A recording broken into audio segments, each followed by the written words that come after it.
पिछले पार्ट में हाउचिन को पता चला था कि उसने फैंटेसी पैलेस में जो आवाज़ सुना था वो असल में संदान क्लैन के होली सोल का आवाज़ था। इसके बाद हम देखते हैं कि वो किंग को बहुत ही आसानी से कंट्रोल कर लेता है और इसलिए उसने इसे बहुत ही आसानी से पहन भी लिया था, जिसकी वजह से हम देखते हैं कि उसके सभी साथी इस बात से काफ़ी खुश हो गए थे क्योंकि हाउचिन ने आखिरकार इस टेस्ट को कंप्लीट कर लिया था। वही हम देखते हैं कि डाली का फादर भी इस बात से काफ़ी खुश हो गया था और वो कहने लगता है कि ये तो सच में वही है और प्रीस्ट ने भी सही कहा था कि यही डेस्टिनी सन है। इसके बाद हम देखते हैं कि किंग ने हाउचिन को अपना ऑनर बना लिया था और इसीलिए हम देखते हैं कि इसकी पावर भी एक्टिवेट हो गई होती है, जिसके बाद हम देखते हैं कि डाली का फादर इसे डेस्टिनी सन मानने के लिए रेडी हो गया था। इसीलिए हम देखते हैं कि वो सभी हाउचिन को होली सन के रूप में ग्रीट करने लगते हैं और कहने लगते हैं कि होली सन आपका यहाँ पर वेलकम है। लेकिन वही हम देखते हैं कि हाउचिन के सभी साथी इस बात से काफ़ी हैरान होते हैं क्योंकि इनको अभी भी यकीन नहीं आ रहा था कि ऐसा भी हो सकता है। तभी डाली का फादर कहने लगता है कि किंग ने हमें होली सोल के डायरेक्शन की तरफ गाइड किया है और इसीलिए आखिरकार मेरा क्लैन फिर से होली सोल को देख सकता है। लेकिन तभी हम देखते हैं कि हाउचिन भी सबके सामने नीचे आ गया था, जहाँ पर डाली का फादर कहने लगता है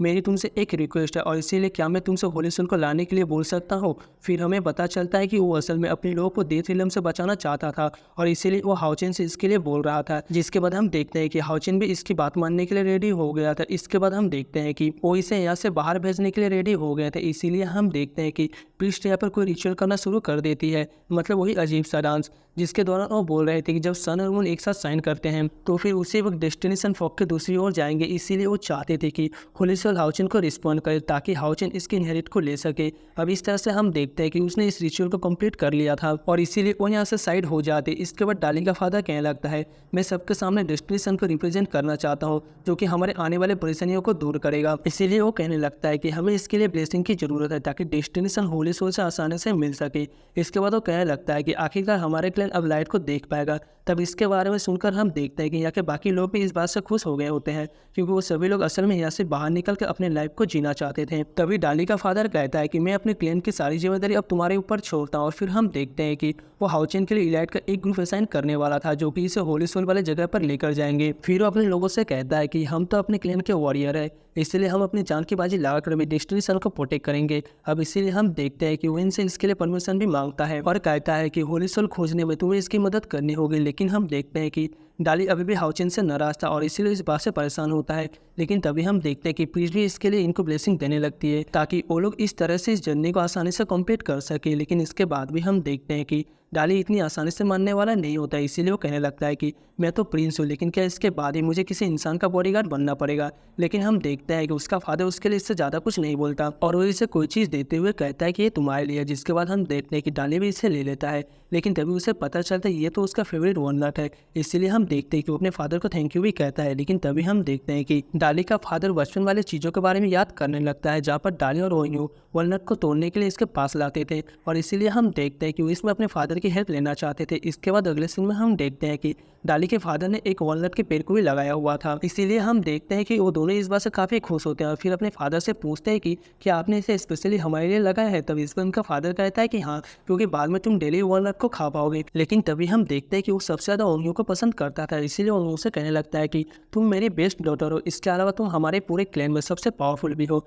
और तुम असल में बचपन से ही बहुत ही ज़्यादा सेंसिबल थी। इसके बाद वो कहता है लोग हमेशा से सच्चे विश्वास को चाहते हैं और फिर हम देखते हैं कि वो इसे अपने पास से कोई शॉट देने के लिए भी रेडी हो गया था। जिसके बाद हम देखते हैं कि सभी 20 इसके सामने झुक जाते हैं, लेकिन फिर आपस में बात करने लगते हैं कि ये शॉट तो असल में रॉयल ब्लड वेपन है जो कि अगले किंग को पास डाउन किया जाता है। इसीलिए सभी समझ जाते हैं कि किंग ने अपनी डॉटर को अगला किंग बनाने के लिए चुना है। जिसके बाद हम देखते हैं कि वो भी इस शॉट को लेने के लिए रेडी हो गए थे, जिसे देख सभी कहने लगते हैं कि क्या सच में ऐसा होने वाला है। वही हम देखते हैं कि प्रीस्ट भी किंग से इसके बारे में फिर से सोचने के लिए कहती है।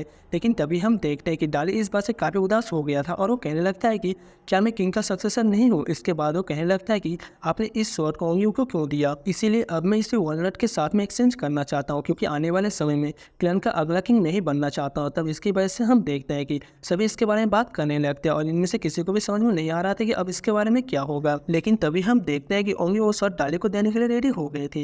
लेकिन इसी के साथ वो कहते हैं कि अगर तुम अगले किंग बनोगे तो फिर तुम्हें किसी भी तरह से हमारे लोगों को प्रोटेक्ट करना होगा। वही हम देखते हैं कि प्रीस्ट भी इसे तक मुस्कुराने लगती है और वही ओंग्यू अपने फादर से कहते हैं कि आप इस शॉट को डाली के पास में ही रहने दीजिए। इस चीज़ को देख के पता चलता है कि ये लड़की काफ़ी काइंड हार्टेड है।